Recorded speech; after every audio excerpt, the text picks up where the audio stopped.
In this video, we will add the quadrature decoder module onto our programmable logic, and then we'll interface it with the microblaze. That is, we'll connect it to the microblaze via the AXI interconnect. So we will need some AXI GPIOs, and then we'll connect it. In the previous lab, we had created two more AXI GPIO peripherals for the LCD lines, and then LCD register select enable. So let them be like that, because we'll be needing it in the final lab. So for now, we will need the quadrature decoder module. So first of all, we need to create the quadrature decoder module.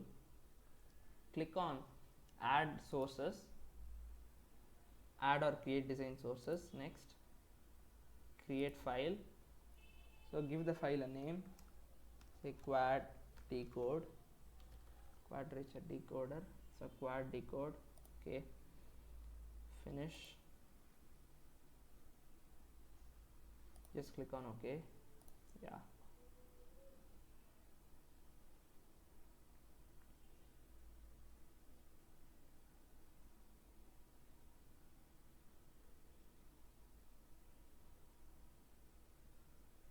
We have the Verilog module here, quadrature decoder Verilog module added here. Double click on it. So I'll just paste the code here. Hope there's nothing here. Paste the code. So this is the code for quadrature decoder module. Save it. This code is just the same thing which we discussed in the previous video, where I explained the quadrature decoder with 6 D flip-flops. The same thing I've just implemented in Verilog. You can just go through. We just XOR the gates, and then we shift the bits in this way. So this is the concatenation operator. We shift the bits, and then using XOR gate we XOR all those. So just the same thing. We have the output direction also, direction 1 and 0, just to indicate the direction as an output, 1-bit output. And then we have a counter here, 8-bit counter. So this counter will be incremented or decremented based on the rotation of the rotary encoder. This is important. So this counter will be incremented or decremented based on the direction, which will be done here. This always at block sensitivity list being the clock, positive edge of the clock, will increment or decrement based on the count direction. This is it. Now let us head on to the block design. We'll need to add the quadrature decoder module. Just drag and drop it. Now we have the quadrature decoder module.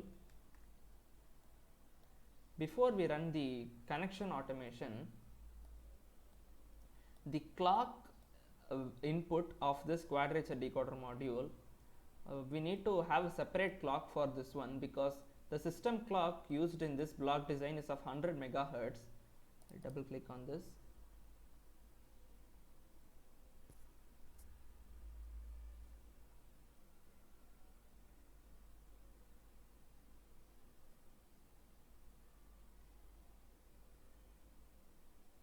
You can see that the system clock, output clock, is of 100 megahertz.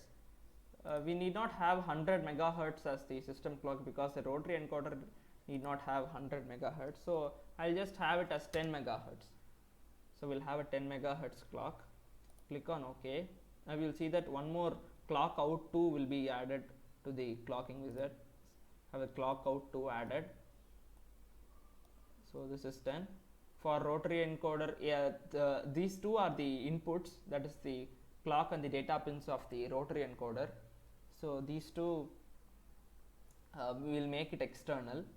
So before that, we will also need some AXI GPIOs to interface them, one for direction and one for count. So click on this AXI GPIO.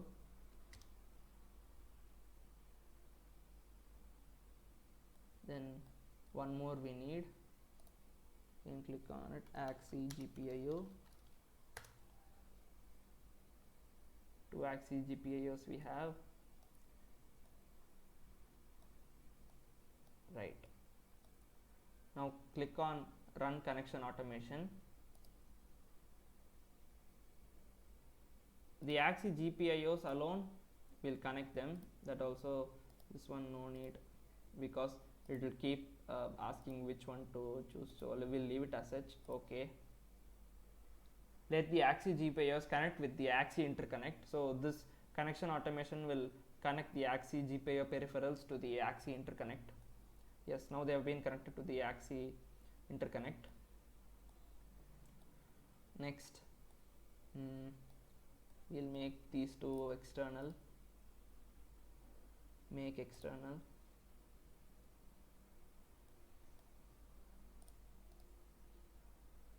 Make external. So just, and then I'll just remove the zeros. This is done. Now I'll just pull this module down a little bit so that I can connect it to the clock. We have the clock out here. I'll give the clock to out to this clock. So the 10 megahertz clock will be given to the clock input of the quadrature decoder module. Then we have the AXI GPIOs. Configure the AXI GPIOs. So AXI GPIO 4, I'll take it for input of the direction, all inputs. Width will be 1 because direction is just 1 bit wide. You click on it, you'll see only one is there. And then in AXI GPIO file, I'll keep it for count. Count is 8 bit wide. This is also an input. Input meaning input to the microblaze, whereas it is the output of the quadrature decoder module. So this is the output of the quadrature decoder module, the direction and count. So the output of the quadrature decoder module is given to the input of microblaze, so that we can access it in the microblaze in Xilinx SDK. So that is why I am doing this. So this is basically the programmable logic part, that is the programmable logic fabric of the FPGA. It is outside the microblaze. So this is the interesting point where we add hardware modules onto the FPGA. So this is the actual essence of the reconfigurable hardware, wherein you can change the hardware at any time you want, and then you can reconfigure the design, change the design, and program the FPGA. So this is how it's done. I'll bring the AXI GPIOs down so that I can connect them. So the direction is given to AXI GPIO 4. Then the count is given to this 8 bit wide. All this is done. Yes, let us regenerate the layout. Yes, we have the quadrature decoder, 2 inputs, count and direction going out into the AXI GPIOs, AXI GPIO 4 and AXI GPIO 5. Then we have the reset, and then these system reset things, and then GPIO input going here. Clock out coming to the quadrature decoder. Now one more thing that we have to do is go to the constraints. So in constraints, we will have to set the constraints for, we will be connecting the rotary encoder to PMOD JC. So in PMOD JC, which one is to be connected? So in my design, I'm just taking a look at it. So in my PMOD based design, the JC2, that is JC1 and JC2 are connected to the 2 inputs. So what I'll have to do is, I have the JC1, right? So I'll uncomment these two. This would be rotate, enable this one,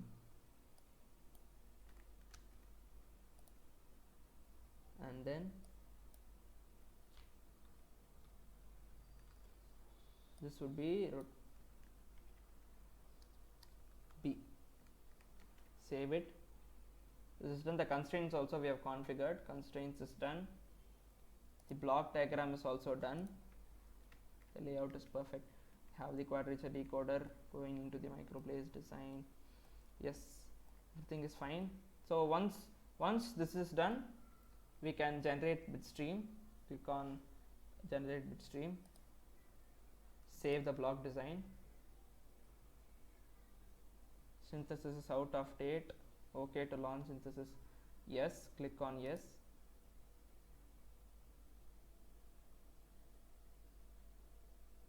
number of jobs 8. Okay.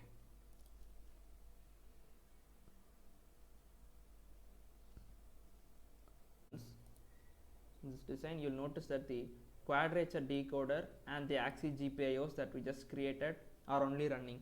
For all the other components in the block design, the synthesis is already complete. The bitstream generation is over. We'll close it. Now that our design has been changed, that is, we have added a new module, the quadrature decoder module, a hardware into our programmable logic. So in the block design, so our design has been modified. So again, we need to export the hardware, include bitstream, click on OK. So since we have already exported a hardware before the previous one, the file exists, so we need to overwrite it. S, click S. So now this is done. Now go to file and then launch SDK. Local to project, yes, okay.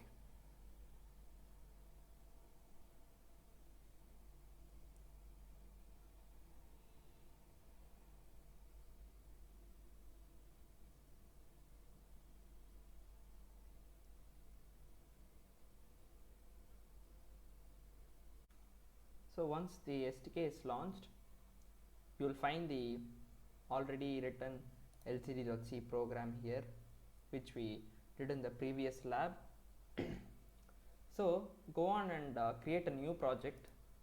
That's because we need to, since we have modified the design, this project will be a new project. So create a new project,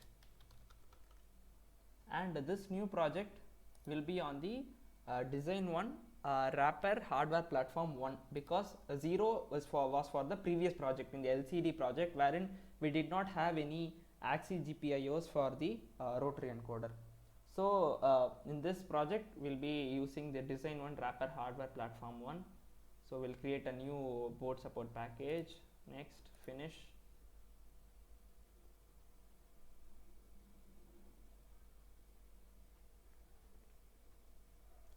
Take some time. Yes, now we have the rotary encoder project, and in source we have the hello world.c. So I'll just rename it. I'll rename it to rotary c. Okay, renamed it.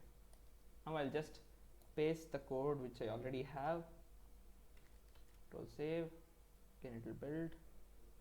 Yes, so this code is very simple. I'll just explain the code. First of all, we have two XGPIO variables, which is count and direction. So this count and direction signifies this one, the count which comes from the count and direction which comes as output from the quadrature decoder module, Verilog module, into these two axis GPIOs. So count comes into axis GPIO 5 and direction comes into axis GPIO 4. So axis GPIO 5 count, and then axis GPIO 4 direction. Then bit 1 signifies the input. So 0xFF for input. Then again 1 for 1 bit input. Direction, since count is an 8-bit register, 0xFF for 8-bit value, and then 1 for 1 bit. Then I have a string here to print left or right, and then I have a integer value variable and then direction. So an interesting point to note here is that in the axis GPIO 5 we are getting an 8-bit value. So count 7 to 0 is an 8-bit value. So this 8-bit register, this 8-bit value comes into this. So here we are converting it to integer. So 8-bit in binary will be from 0 to 255 in integer. So integer value, and then direction is also integer. We are reading from this. So you are printing it left or right based on the direction, left or right. And then before we used to use a function called as print function, wherein we can print only strings. Since you need to print, since we have to print numbers here, numbers and strings, the percentage d and percentage f, this formatting, we need to use a special function called like silprintf. So silprintf already it's included in the header file also. So this is done. and then in our while loop we'll just be printing the direction and the value of the count register coming out of the quadrature decoder module in the Verilog, and then we'll sleep for 500 milliseconds and we'll be printing it continuously. So go to STK terminal, connect to the COM port, okay, connected. Now we'll program the FPGA. Go to Xilinx, program FPGA, make sure that this is design hardware platform 1 because it's the latest one, then design 1 wrapper bit, click on program, we'll notice the difference now when we program it. Yes, now the FPGA has been programmed. So now that I've connected to the COM port and then have the FPGA programmed here, so launch on hardware, click on it, have this open. Yes, now it has started displaying count equal to 0 and direction equal to left. Now I'll start rotating it in the right direction. So when I rotate in the right direction, since this direct is 1, the count's value should be incremented. So let's see. Yes, direction is right and then the count value is being incremented. So the count value is increasing, the 8-bit counter. So it will go up to 255. It's 188, 220. So after this it will overflow. As the counter will overflow, it will come to 0 again. Yes, again it will increase. Now rotate in the left direction. You can see it is decreasing, the counter value is decreasing. It's left, the right direction, in the left direction. Yes, this is working perfectly now. Now that this is working, let's move in the next video where we'll move on to the final lab, wherein we'll create a new project and then we'll display this counter's value, this rotary encoder's counter's value in the LCD display.